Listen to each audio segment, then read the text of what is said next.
Hi, my name is Devishi Dumpala, and here I'm with Ravinder Gudimella. Ravi Uncle is the founder of Aikya Band. Ravi Uncle, what even is Aikya Band? Hi Tavishi, I'm super excited to let everyone know what is aikya band. Um, Basically, we started aikya 432 hertz band 2 years ago. This was a request that came from a good friend of mine, Ravi Tupurani, who himself is a singer and a active member in the community. And based off his encouragement, I have started this band called aikya 432 hertz. And boy, last 2 years we have done like several concerts. We have talent coming from not only from Dallas but in and around Dallas, who got an opportunity to perform in our band. As you know, you are also a member of the band. Yes. We did a lot of concerts, and we have few more coming up that we are actually, if you see the board over here, we are doing a lot of preparation for an upcoming event.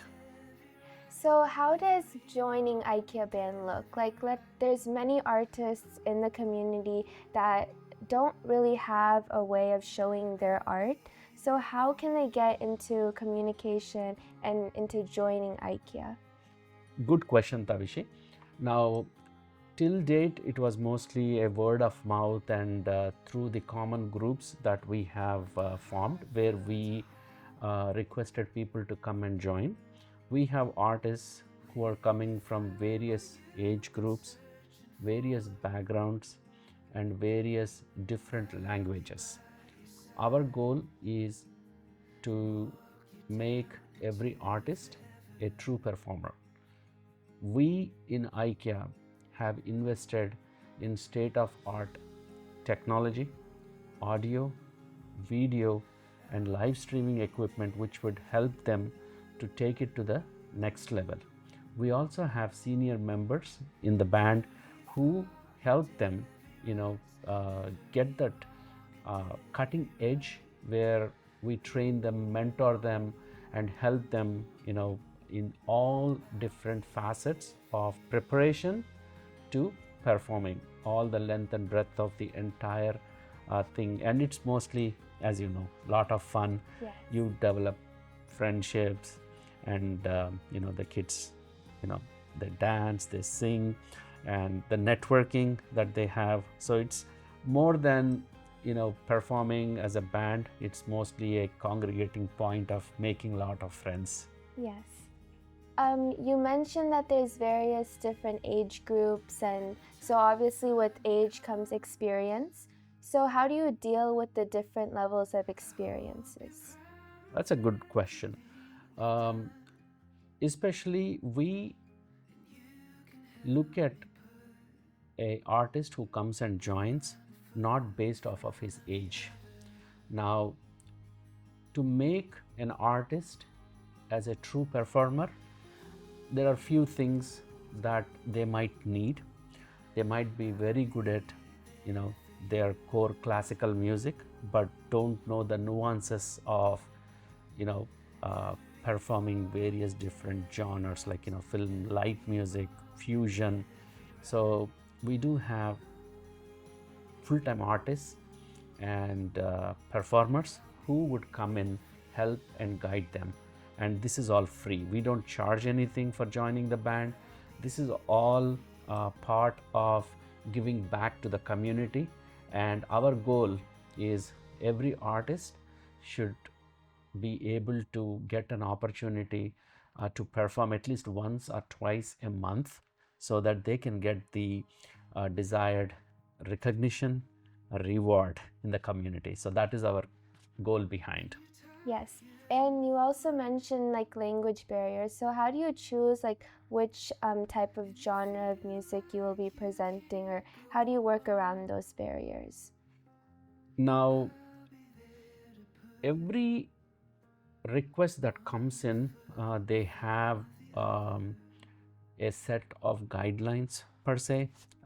Say, for example, we have a private event where they would like to have a set genre songs. Now there is some other point where the congregation is about, a family event, or if it is about a association like Nats, Thana, Taco, they would specifically tell us, like, what kind of genre they are looking for, what kind of songs. um, that is when we, as you see here, we prepare these songs. We do the categorization. We look at what we call as the pulse of the audience. uh, we add some nuances in between. During that process, we also give the artist the opportunity to own the song, meaning they can add their nuances into the song so that it would look wonderful for the audience. So our goal is mainly to entertain the audience with our talent and make them happy. And many of the people who attend our concerts, they do come back and say, hey, is there any way we can join, or is there any way our kids can join? So we are not only performing, but we are also attracting more new talent to aikya. Yes. Aikya is not only just a band, right? It also has this production part. So Yes. can you please elaborate on that aspect of aikya? Wonderful. This is some part where not a lot of people know what we do. We do productions. Till now, I think we did around 4 productions. 4 have been like mega hits, and these range from a complete arrangement of professional audio recording, digital masterization. We have a full set of crew with cinematographers, lights, videography, and we take it like full length and breadth, where we cover the entire item that we choose, end to end, and we take it like really serious. And Tavishi, you were part of I think one of the songs that we did, Repalia. Yes. And it has received like a huge response from the community, where a lot of people got influenced and they reached out and they said they would like to do something identical. So we do a lot of productions, yes, and then we also help the community by doing live streaming. We have state of art PTZ cameras, audio, video equipment, where one of the organization that we support is GEMS. GEMS, where we are going to talk about it very soon, but it is a non-profit organization promoting girls' education, music, health, and social services. We are a partner, for them, for all their production needs, and we do it for free for that organization. Not only for GEMS, any other organization, based on our volunteer availability, we go and then do that service for them. Yeah. So Uncle, I'm actually very curious. Aikya is just not Aikya, it's Aikya 432 hertz, right? Yes. So what is the 432 hertz? Now this has been a question for a lot of people. They have been like very curious. Now what does this 432 hertz means? So 432 hertz is a divine frequency. It's a harmonics, and they says it promotes calmness, peace, and very pleasant feeling. And there is more to it. I would like to encourage people to Google and find out more about what does really 432 hertz means. Interesting subject over there. Yes, that is very interesting. About going back to aikya, like the whole band aspect, what are the benefits that an artist can get by joining the band? So now a connection to the previous question of like who can join and what age groups and what are the real benefits and what is the secret behind starting this band itself. I have seen great talent that has not got an opportunity. So my goal is to bring that talent forward in the community, give them a platform, an opportunity to showcase what they have. Now the benefits of joining the band is, as I told you before, connections, networking, a lot of friends, and then you get to create your own music. As you have seen some of the modifications that we did to the songs. Yes. So your creativity enhances, and then you know how to synchronous singing and instruments. The artists that are so supportive, all the senior artists in our group, they encourage the artists, and then they ensure they are they fit into the beat, the rhythm. And we have seen a lot of artists who have hidden talents who came, and they were able to explore. So this is a great opportunity to come congregate and learn and give back. Now, one of the biggest benefit I have seen is some of the artists who performed for aikya, now they are doing some paid gigs. Yes. Now, people may ask, is IKEA into paid gigs? Not right now, but we do have offers coming in. But for paid gigs, we want to ensure that we deliver a flawless performance. Yes, of So course. the journey for us is to make artists,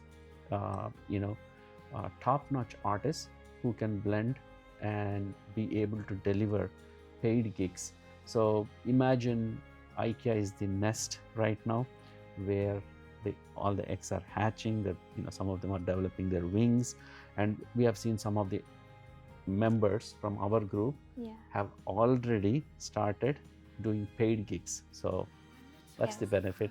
And one last thing I want to add is the true reason behind doing the IKEA band, forming the IKEA band, is back to basics. Some of these songs, like as you mentioned, like how do we pick songs? Some of the songs are so complicated.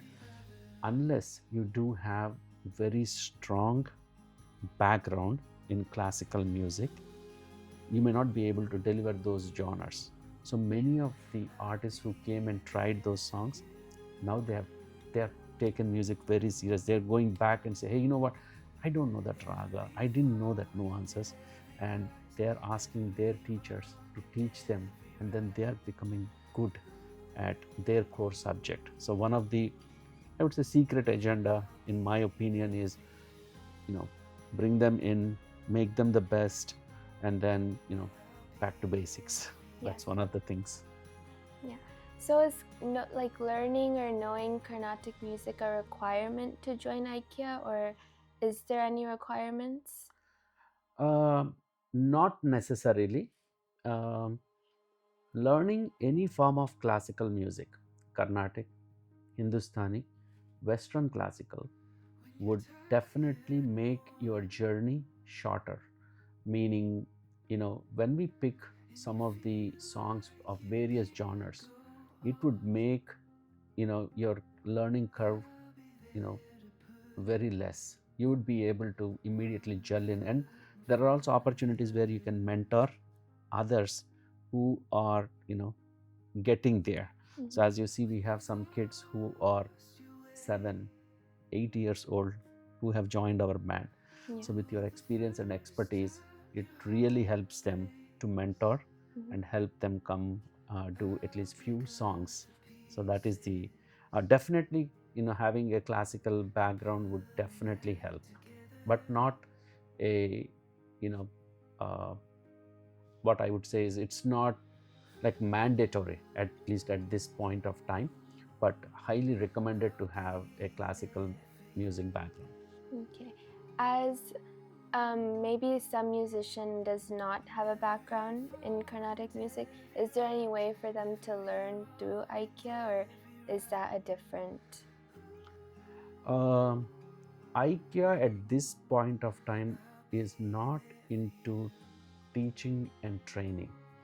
Now, GEMS Academy of Music does teach flute, vocal, and violin.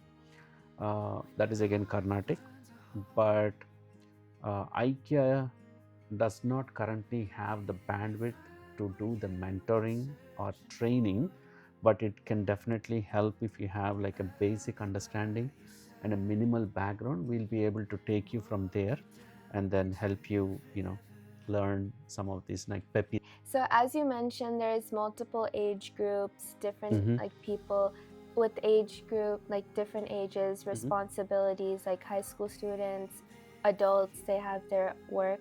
So how, like what is the commitment that you are expecting from an artist that wants to join? Yeah, this has been a big challenge for aikya band. Now, as I jokingly say that, there are fair chances of me getting a time slot from a VIP, but the kids over here, it's going to be extremely difficult to, get their time.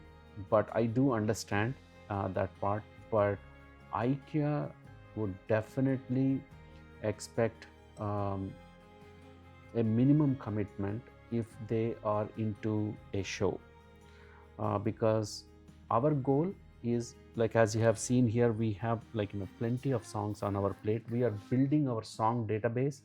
By this end of this year, we are looking around 150 songs in our database from various languages, various genres: classical, semi-classical, fusion, qawwali, old melodies, you name it, we have all of those. So the thing is, it is also a subject. You need to take it very serious. If you have committed for a show, we expect that first thing is you practice your pieces at home. You cannot come and practice here because you're going to slow down the entire team. That is one. Second thing is ensure that your allocated times, you're coming in, and then what I would say is 3 essential things that any band member should have. One is, if they're committed, they need to make sure they practice. 2, they have to be on time so that they can respect the time of other artists.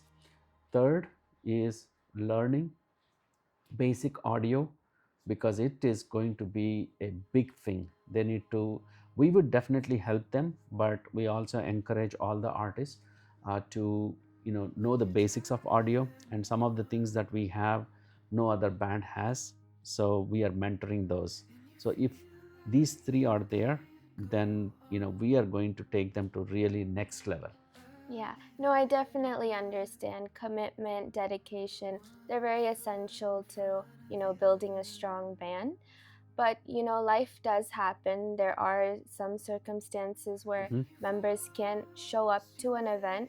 So what do you do in those circumstances? Let's say an artist doesn't show up on the day of the event. How do you work around those kind of challenges? Actually, this reminds me of an event where we were called in um, to do a fundraiser banquet, you know, uh, concert, and one of the key artists who had very good numbers, peppy numbers, was not able to show up.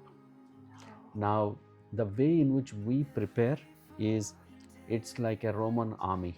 So we are knitted so close together, and when we train, we have these numbers, we have the scales, we have the pitches, and then for everything, as you see here, we have the categorization. So we have multiple songs. So it's a pack of cards. So if something is not there, we put another song in there, and then we run the show. The show should not stop. The show goes on, but we do have contingency plans. We have learned it the hard way, but we are mastering. We are not a professional. See, the advantage of IKEA is we are not a pro band. The minute we become a pro band, the opportunities will become very less for upcoming artists. So IKEA is, if I have to sum it up, a nest where we ensure everyone can come, learn, perform it. When we perform, it is not a paid gig. So first thing that takes out the pain out of the equation, the stress out of the equation, it is more of fun. Without the artists knowing, they are becoming performers. Every artist who comes, does at least 5 or 6 shows, they will become a performer. And some of the senior mentors over here, they ensure they walk the walk with them, and after 6 or 7 shows, they themselves will become mentors. So that is the beauty of the entire arrangement of aikya. Yes, I can definitely say, as being a member of aikya for so long, I have not only gained so much more musical experience, knowledge. Aikya has like become my family, and it truly means everything to me, as we have literally learned so much from this band, and I'm so grateful to be part of it. Awesome. Maybe let me ask you some, questions. So when we are preparing for an event, we make some hard decisions. Yes. And we have seen sometimes some artists, the entire piece gets cuts off. And we have seen where we have to make some hard decisions. So you have been, the other side where you have seen this closely. Yeah. So, how do the band members feel about it? And, what are some of the challenges? Me being the conductor of the band is different, but you as a member of the band and a mentor, how did you feel, some of those situations, and how would you guys interact as band members? Yes. So obviously those situations are very tricky to, address, and understanding other people's viewpoints is actually very critical when coming to those decisions. As a member, yes, I understand what needs to be made to make the show run on. However, just making sure that every member has a part in the show, or I feel like even just practicing with other people, we just learn each other's songs with the amount of repetitions we go through, but still just ensuring that everyone has their part and is really contributing to the band as a whole, and making sure everyone's voice is heard, not just 1, 2, or maybe 3 people. I think, that's very important. Wonderful. So if I told you from my perspective, right? So you have done multiple shows for aikya, starting from the day one when we formed the band to date. What were some of the best takeaways that you have got? Obviously, the knowledge is everything. I've learned so much being part of this band, from how to change Western notes to Carnatic notes, and transcribing notes, and learning more ragas, just being more connected into the music aspect of this whole world, and just connecting, meeting new people. Like I said, aikya is my family. I've met so many people from there, and now they've become my best friends, and I'm so glad. Yeah. Awesome. And this is a journey, and we, as part of aikya band, myself, Gayatri auntie, our goal is to see you taking it forward, like the group members, where you would just say, uncle, we would like to perform here, and then you just tell me what you need. And then, as you have seen here, we have like equipment, we have mixers, multiple mixers, microphones, and then in-ear monitors, speakers, you name it, we have it. So our goal is, you make a lot of those connections, and then enjoy music, enjoy life. So that's in a nutshell what aikya is about. I keep mentioning so much musical knowledge, but I've also gained so much audio, video knowledge too. Yes. Just performing, when we're practicing, we use the in-ear monitors. To be honest, I didn't even know those existed until I joined here. And all the different connections, how much work audio and video engineers go through, and just, setting up all the mics, and what really goes behind putting a show on. There is a lot of background work, a lot of things that most people won't see. So, yeah. Absolutely. And sometimes the show is only half an hour, but the audio arrangement is more than hour and a half. So yes, definitely, as the team members learn, we are also bringing in some of the best audio video engineers to help the kids learn all of it. So not only you will sing, but when you go you sing, you ensure your audio is like state of art. Wow, aikya really does seem like such a great community to be a part of. Mhm. And yes, I do have so many more questions, and I will ask all my other band members for their questions too. Viewers, please also comment any questions that you might have. And Ravi Uncle, thank you for your time. As Thank you so always, it much. has been a pleasure to talk to you. Thank you so much. Okay, and we'll meet in the next episode. Thank you. Thank you.